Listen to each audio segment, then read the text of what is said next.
दोस्तों, इंसान ने सौरमंडल को जानने की जिज्ञासा में लगभग हर ग्रह पर मिशन भेज डाले। पायोनियर 11, वॉयेजर 1, वॉयेजर 2 स्पेसक्राफ्ट की बदौलत हमने सौरमंडल के बाहरी ग्रहों के बारे में बहुत कुछ जाना। इन स्पेसक्राफ्ट ने जुपिटर, सैटर्न, यूरेनस और नेपच्यून ग्रहों के बारे में ढेर सारी जानकारी हमें ला कर दी। मंगल की सतह पर भी हम कई अंतरिक्ष यान उतार चुके हैं और मंगल की हैरान कर देने वाली दुनिया के बारे में कई जानकारियां हमें दी। बेशक हम कह सकते हैं कि मार्स के बारे में हम बाकी अन्य प्लैनेट्स के कंपैरिजन में काफी ज्यादा जानते हैं और हमारे पड़ोसी ग्रह शुक्र ग्रह पर भी कई मिशन किए जा चुके हैं। हालांकि वह बात अलग है कि वहाँ की स्थिति इंसानों के रहने लायक नहीं है। लेकिन दोस्तों, आपको जानकर हैरानी होगी कि हमारे सौरमंडल के सबसे पहले ग्रह जो कि मरकरी है, वहां तक अब तक केवल 2 स्पेसक्राफ्ट ही भेजे जा सके हैं। वहीं अगर बात करें सबसे बड़े ग्रह जुपिटर की, तो साल 1973 से लेकर अब तक जुपिटर पर कुल 9 मिशन किए जा चुके हैं और इन मिशन की बदौलत हमें जुपिटर के बारे में काफी कुछ जानने को मिला। अब दोस्तों, यहाँ पर हैरानी की बात यह है कि धरती से मरक्यूरी की दूरी महज 7 करोड़ किलोमीटर है। वहीं जुपिटर की धरती से दूरी लगभग 58 करोड़ किलोमीटर है और ये सबसे नजदीक की दूरी है और ये ऊपर नीचे होती रहती है। मतलब जितनी दूरी मरक्यूरी की धरती से है उससे 10 गुना से भी ज्यादा दूरी जुपिटर की धरती से है। लेकिन इसके बावजूद हमने मरक्यूरी पर अब तक केवल 2 स्पेसक्राफ्ट ही भेजे हैं। वहीं जुपिटर पर कुल 9 मिशन किए जा चुके हैं। तो ऐसा भेदभाव क्यों? इतना नजदीक होने के बावजूद भी आखिरकार क्यों बुध ग्रह पर मिशन नहीं किए गए? क्या बुध ग्रह हमारे लिए कोई खास मायने नहीं रखता? क्या इसकी पढ़ाई करने से हमें कुछ खास हासिल नहीं होगा? या फिर क्या वैज्ञानिकों को मरक्यूरी पर कुछ ऐसा मिला जिससे वे वहां जाने की हिम्मत नहीं कर रहे हैं? तो दोस्तों, चलिए फिर इस रहस्य से पर्दा उठाते हैं कि इतना नजदीक होने के बावजूद भी क्यों वैज्ञानिकों ने 30 सालों के बाद दोबारा कभी मरक्यूरी की ओर पलट कर नहीं देखा। हेलो दोस्तों, मैं हूं आपका दोस्त सुरेश सांचोरी और आप रहस्य टेलीविजन यूट्यूब चैनल देख रहे हैं। दोस्तों, ये जानने से पहले कि क्यों मरक्यूरी पर वैज्ञानिकों ने ज्यादा स्पेसक्राफ्ट नहीं भेजे हैं, आइए मरक्यूरी को थोड़ा करीब से जानते हैं। मरक्यूरी, जिसे हम बुध ग्रह भी कहते हैं, वह सोलर सिस्टम का सबसे छोटा और सबसे पहला ग्रह है। हमारी धरती की तरह ही ये भी एक पथरीला प्लैनेट है। बुध ग्रह 88 दिनों में सूर्य का एक चक्कर पूरा करता है। सूर्य का एक चक्कर पूरा करने में ये सौरमंडल के बाकी अन्य ग्रहों से सबसे कम समय लेता है। बुध सूर्य का एक चक्कर कुछ इस प्रकार से लगाता है कि सूर्य के 2 चक्कर काटने के बाद ये अपनी एक्सिस पर केवल 3 बार ही रोटेट कर पाता है। इसके अलावा इसकी एक और खास बात यह है कि ये अपनी एक्सिस पर बेहद कम झुका है। धरती के बाद मरक्यूरी दूसरा सबसे ज्यादा घनत्व वाला ग्रह है। इसका घनत्व धरती से थोड़ा ही कम है। बात करें अगर इस ग्रह के संरचना की, तो ये काफी हद तक हमारे चांद की तरह ही है। इसकी सतह हमारे चांद की तरह ही क्रेटर से भरी पड़ी है, जिससे ये मालूम होता है कि ये अरबों सालों से जियोलॉजिकली इनएक्टिव है। साथ ही चांद की तरह ही इस ग्रह पर भी कोई वातावरण नहीं है। अब दोस्तों, जैसा कि हमने आपको पहले ही बताया कि मरक्यूरी पर अब तक केवल 2 स्पेसक्राफ्ट ही भेजे गए हैं।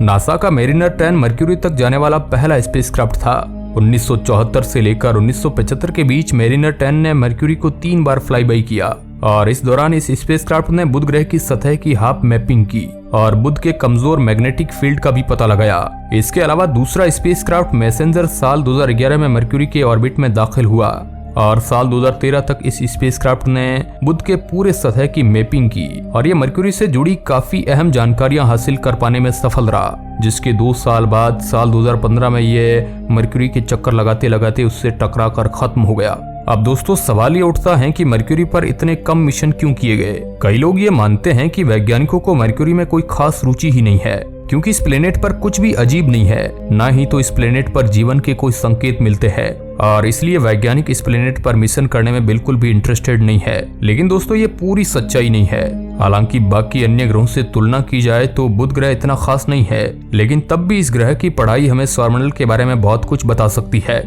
इसके अलावा देखें तो मरक्यूरी के पोल्स पर बर्फ होने के कुछ प्रमाण मिले थे, जो कि अपने आप में ही एक बहुत बड़ी बात है और जाहिर तौर पर वैज्ञानिक इसके बारे में और जानना तो चाहते ही होंगे। इसका मतलब ऐसा नहीं है कि वैज्ञानिक मरक्यूरी की पढ़ाई करने में इंटरेस्टेड नहीं है। वे बेशक बुध ग्रह के बारे में और जानना चाहते हैं, लेकिन ऐसा कर पाना सच में ही बेहद चुनौतीपूर्ण कार्य है। आपको जानकर हैरानी होगी, लेकिन मरक्यूरी पर 4 पथरीले ग्रहों के मुकाबले सबसे कम छानबीन व रिसर्च हुई है और इसी कारण ये सोलर सिस्टम के सबसे कम एक्सप्लोर्ड ग्रहों में से एक है। वीनस, मंगल, सैटर्न और जुपिटर के उलट मरक्यूरी को धरती से ऑब्जर्व करना बेहद कठिन है। एक तो यह सूरज के बहुत नजदीक है। बुध ग्रह की स्टडी करना वैज्ञानिकों के लिए काफी कठिन है। आकाश में मरक्यूरी सूरज के साथ ही उगता व डूबता है। इसका मतलब यह है कि मरक्यूरी को केवल सूरज के उगने से थोड़ी देर पहले और सूरज के डूबने के जस्ट बाद ही थोड़ी देर के लिए देखा जा सकता है। हालांकि दिन के समय दूरबीन की सहायता से इसे देखा जा सकता है, लेकिन खगोलविदों को अतिरिक्त सावधानी बरतनी पड़ती है, क्योंकि तेज धूप और सूरज की निकटता के कारण ऐसा करना प्रकाशिकी को नुकसान पहुंचा सकता है। बड़े दूरबीनों को अक्सर सूर्य की दिशा में देखने की अनुमति नहीं होती है, क्योंकि इससे भारी नुकसान उठाना पड़ सकता है। सबसे दिलचस्प बात तो यह है कि अब तक का सबसे powerful space observatory Hubble space telescope mercury की इमेज नहीं कैप्चर कर पाया है, और यह ऐसा कर भी नहीं सकता। 550 किलोमीटर की ऊंचाई से धरती को ऑर्बिट कर रहे हबल स्पेस टेलीस्कोप ने ब्रह्मांड के कई दूर दराज खगोलीय पिंडों की तस्वीरों को कैद किया है, लेकिन यह कभी मरक्यूरी की इमेज कैप्चर नहीं कर पाया, क्योंकि ऐसा करने से इस टेलीस्कोप के सेंसिटिव ऑप्टिक्स में खराबी आ सकती है। तो दोस्तों, ये कुछ कारण हैं जिनकी वजह से हम शुरुआत से ही मरक्यूरी के बारे में कम जानकारी इकट्ठा कर पाए, और इन्हीं कारणों की वजह से ही मरक्यूरी बहुत कम एक्सप्लोर्ड प्लेनेट भी है। नासा मरक्यूरी पर स्पेसक्राफ्ट इसलिए नहीं भेजता क्योंकि ऐसा कर पाना सच में ही बेहद कठिन कार्य है। हालांकि नासा के मेरिनर 10 ने सन 1970 के शुरुआती समय में सूर्य के चक्कर लगाते हुए मरक्यूरी को 3 बार फ्लाई बाई किया, लेकिन साल 2011 तक का समय लग गया एक स्पेसक्राफ्ट को मरक्यूरी की कक्षा में प्रवेश करके उसको ऑर्बिट करने के लिए। वैसे ये मैसेंजर स्पेसक्राफ्ट था जो 2011 में मरक्यूरी को ऑर्बिट कर रहा था। वहीं अगर तुलना करें तो साल 1971 में ही मार्स 3 लैंडर मार्स को ऑर्बिट कर चुका है। साल 1975 में वीनस को भी एक स्पेसक्राफ्ट द्वारा ऑर्बिट किया जा चुका था, और साल 1995 में जुपिटर ने भी अपने पहले ऑर्बिटर को वेलकम किया था। लेकिन मरक्यूरी तक ऑर्बिटर पहुंचने में 2011 तक का लंबा समय लग गया, जबकि वो धरती से काफी निकट था। अब दोस्तों, आपके मन में यही सवाल उठ रहा होगा कि मरक्यूरी तक एक स्पेसक्राफ्ट को जाने में इतना समय कैसे लग गया, आखिर बुध ग्रह तक जाना इतना कठिन क्यों है। साल 1973 से लेकर 1974 के बीच मेरिनर 10 के 3 फ्लाईबाई के बाद लगभग 4 दशकों तक मरक्यूरी से जुड़ी कोई भी नई खोज या स्टडी नहीं हुई। जुपिटर और सैटर्न के मुकाबले धरती से ज्यादा पास होने के बावजूद भी बुध ग्रह तक पहुंच पाना बेहद कठिन है। एक अनुमान के मुताबिक जितनी एनर्जी मरक्यूरी तक एक स्पेसक्राफ्ट को भेजने में लगेगा, उससे कम एनर्जी में ही हम प्लूटो तक स्पेसक्राफ्ट को भेज सकते हैं, और इसके पीछे का कारण है मरक्यूरी की सूरज से निकटता। अब अगर आप ये सोच रहे हैं कि एक स्पेसक्राफ्ट एक सीधी लाइन से सीधे सीधे मरक्यूरी तक जाएगा और उसके ऑर्बिट में चक्कर लगाने लग जाएगा, तो मैं आपको बता दूं कि ऐसा बिल्कुल भी नहीं होता है। दोस्तों, बुध ग्रह तक पहुंचने के लिए एक स्पेसक्राफ्ट को सूर्य के चारों तरफ फ्लाई बाई करते करते एक खास ट्रेजेक्टरी पाथ को फॉलो करना पड़ता है। इस ट्रेजेक्टरी पाथ में मरकरी आता है, और इसी ट्रेजेक्टरी पाथ में ऑर्बिट करते करते धीरे धीरे स्पेसक्राफ्ट मरक्यूरी तक पहुंचता है। लेकिन दोस्तों, यह बात रही केवल पहुंचने के लिए। अगर एक स्पेसक्राफ्ट को मरक्यूरी के ऑर्बिट में दाखिल होकर उसके चक्कर काटने हैं, तो वो करना और भी चुनौतीपूर्ण होता है। ऐसा करने के लिए एक स्पेसक्राफ्ट को सूर्य के गुरुत्वाकर्षण बल के विरुद्ध अपनी गति लगातार धीमी करते करनी होती है, और कई ट्रेजेक्टरी पाथ चेंज करते हुए मरक्यूरी तक पहुंचना होता है। ऐसा करने के लिए या तो एक बेहद बड़े स्पेसक्राफ्ट की जरूरत पड़ती है जिसमें बहुत सारा ईंधन भरा हो, या फिर दूसरे ग्रहों के ग्रेविटी की सहायता से स्पेसक्राफ्ट की गति धीमी करनी पड़ती है। ऐसे में मरक्यूरी तक पहुंचने के लिए एक स्पेसक्राफ्ट को सूर्य समेत कई ग्रहों को बहुत बार फ्लाई बाई करते हुए आगे बढ़ना पड़ता है।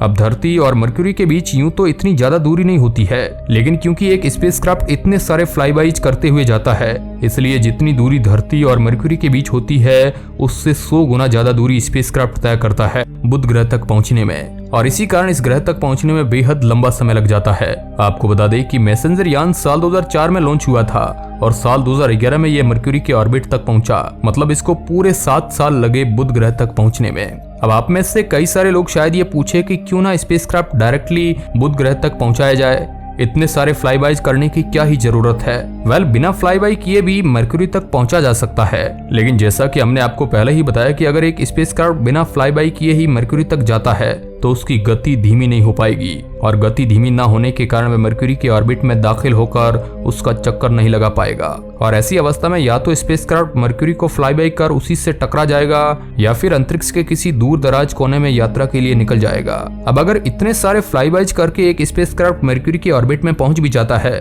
तो उसे सामना करना पड़ता है भीषण गर्मी का। वहां पर न केवल सूर्य धरती के मुकाबले 10 गुना ज्यादा इंटेंस होता है, बल्कि मरक्यूरी की सतह हीट रेडिएट भी करती है, जिससे एक स्पेसक्राफ्ट को 450 सेल्सियस तक के तापमान को सहन करना पड़ता है, जो यकीनन आसान तो बिल्कुल भी नहीं होता है। इन्हीं कुछ कारणों से नासा केवल 2 स्पेसक्राफ्ट को ही बुध ग्रह तक भेज पाया है। लेकिन दोस्तों, अब निराश होने की कोई बात नहीं है।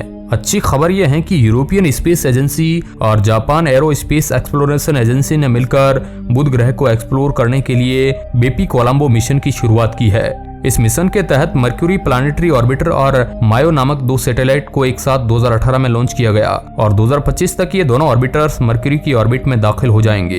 ये मिशन यकीनन मर्क्यूरी के सारे रहस्यों से पर्दा उठाने में एक बहुत बड़ी भूमिका निभाने वाला है। वैसे क्या आप इस मिशन के बारे में और गहराई से जानना चाहते हैं? अगर हाँ तो कमेंट में हमें जरूर लिखना, हम जरूर इस पर एक डिटेल्ड वीडियो बनाएंगे। अब दोस्तों इस मुद्दे पर आपकी राय कमेंट में दीजिए और वीडियो के अंत तक बने रहने के लिए आपका बहुत बहुत धन्यवाद।